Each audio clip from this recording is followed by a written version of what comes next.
কোনো কারণে আপনি যদি অডিটের আওতায় আসেন, অবশ্যই আপনি ট্রুথফুল হতে হবে আপনার রেসপন্স সম্পর্কে এবং খুব অ্যাকুরেট হতে হবে। কোন ধরনের কাগজপত্র, কোন ধরনের নথিপত্র আইআরএস এর কাছে জমা দেওয়া উচিত অডিটের আওতায় পড়লে?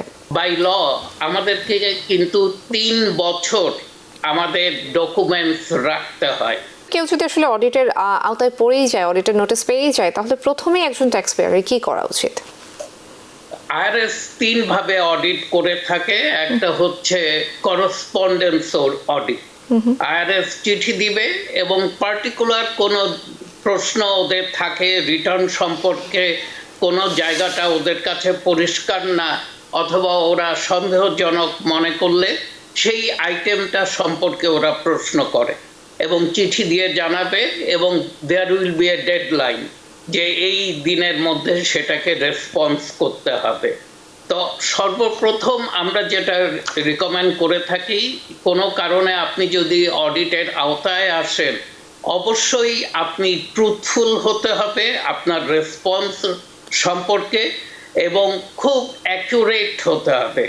আপনি যেটা জিজ্ঞাসা করা হয়েছে শুধুমাত্র সেইটুকুই অ্যান্সার করবেন, টু দ্য পয়েন্ট।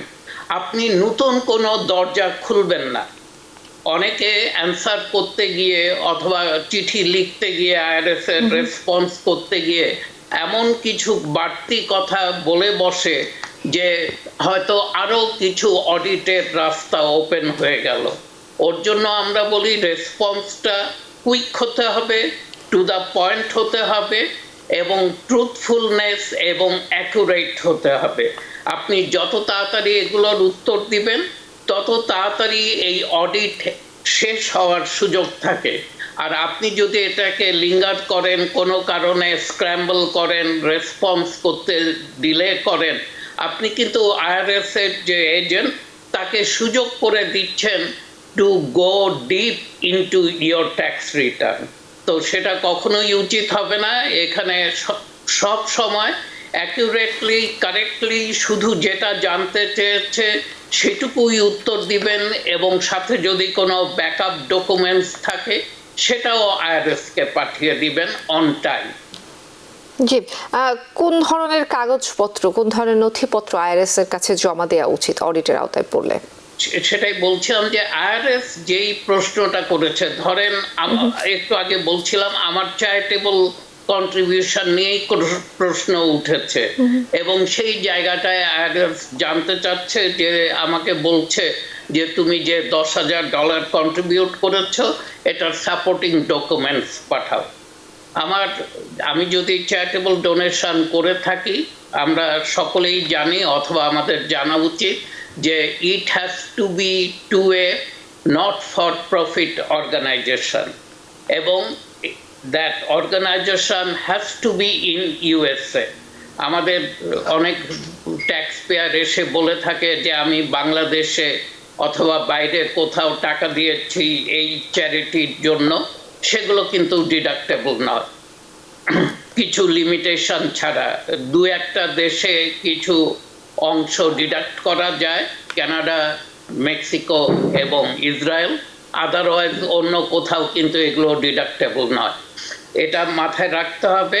আর আমি যখন চ্যারিটেবল ডোনেশন এখানেই করছি, it has to be by cheque এবং চেকের কপি আমার কাছে থাকতে হবে এবং যেই অর্গানাইজেশনকে টাকাটা দিয়েছি তাদের কাছ থেকে আমার একটা রিসিট থাকতে হবে এবং তাদের একটা চিঠিও থাকতে হবে। আইআরএস কিন্তু এই 3 ফর্মে দেখতে চায় যে আপনার চ্যারিটেবল ডোনেশনটা। প্রথমে ওরা চায় আমার চেকের কপি, ওরা চায় receipt from the receiving organization এবং তারা চায় যে রিসিভিং অর্গানাইজেশন আমার কাছ একটা চিঠি দিয়ে আমাকে যে এই রিসিভিং অফ দ্য চেক অথবা কন্ট্রিবিউশনটাকে ওরা যে অ্যাকনলেজ করছে সেটাও ওরা দেখতে চায়। এই 3টা জিনিস, এই ধরনের আইআরএস এর সব কিছুতে রিসিটের কিন্তু একটা রিকোয়ারমেন্টস আছে এবং সেই রিসিট রিকোয়ারমেন্টসটা আমাদেরকে সকলকে, বিজনেসে তো বিশেষ করে এটা মেনটেন করতে হবে এবং এটা যেন আমার ব্যাংক অ্যাকাউন্টের সাথে ট্রানজ্যাকশনের সাথে এটার সম্পর্ক থাকে, সেই দিকেও নজর রাখতে হবে আমাদেরকে।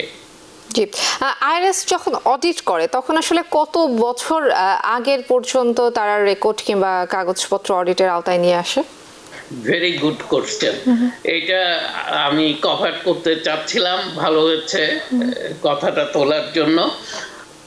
আমরা সাধারণত ট্যাক্স পেয়ারকে বলে থাকি বাই ল আমাদেরকে কিন্তু 3 বছর আমাদের ডকুমেন্টস রাখতে হয়, ব্যাকআপ ডকুমেন্টস। কিন্তু আমরা মাথায় রাখতে হবে, আমি যদি আমার ইনকাম রিপোর্টিং এর ক্ষেত্রে কোথাও ভুল করে থাকি এবং এটা যদি 25% or more of my income হয়ে থাকে, তাহলে আইআরএস কিন্তু পিছনের দিকে যেতে পারবে 7 ইয়ার্স, 7 বছর আইআরএস যেতে পারে।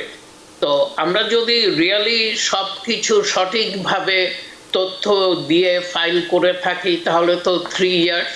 আর যদি কোনো ভুল ভ্রান্তি হয়ে যায় এবং 25% অফ মাই ইনকাম আমি যদি রিপোর্ট করতে ব্যর্থ হই, তখন কিন্তু 7 বছর। আরেকটা কথা বলে রাখি, আমি যদি কখনো ফাইল না করি অথবা আমার ফাইলে যদি নেগলিজেন্স এবং ফ্রডুলেন্ট ইন্টেন্ট আইআরএস এস্টাবলিশ করে, IRS can go back ever. তখন আর কিন্তু কোনো স্ট্যাটুটরি রুল নাই যে আইআরএস এই পর্যন্ত যেতে পারবে পিছনে, এরপর আর যেতে পারবে না। ওর জন্য আমরা সবাই যেন একটু কেয়ারফুল হই। ভুল ভ্রান্তি হয়েই থাকে আমাদের, কিন্তু ফ্রডুলেন্ট ইন্টেন্ট যেন আমাদের কারো না থাকে। তাহলে কিন্তু আইআরএসকে কোনো অবস্থাতেই বলা যাবে না you can go back only 7 years or 10 years, তার পিছনে তুমি যেতে পারবে না। আর আমরা ছোট ভুল বলতে যে ইনকাম ভুল হয়ে গেছে, দেখানো হয়নি, এই ধরনের, অথবা কোনো ব্যাড ডেট, আমার হয়তো একটা ক্যান্সেলেশন অফ ডেট ছিল, সেটাকে আমি রিপোর্ট করি নাই, সেই সব সিচুয়েশনে IRS can go back 6 years.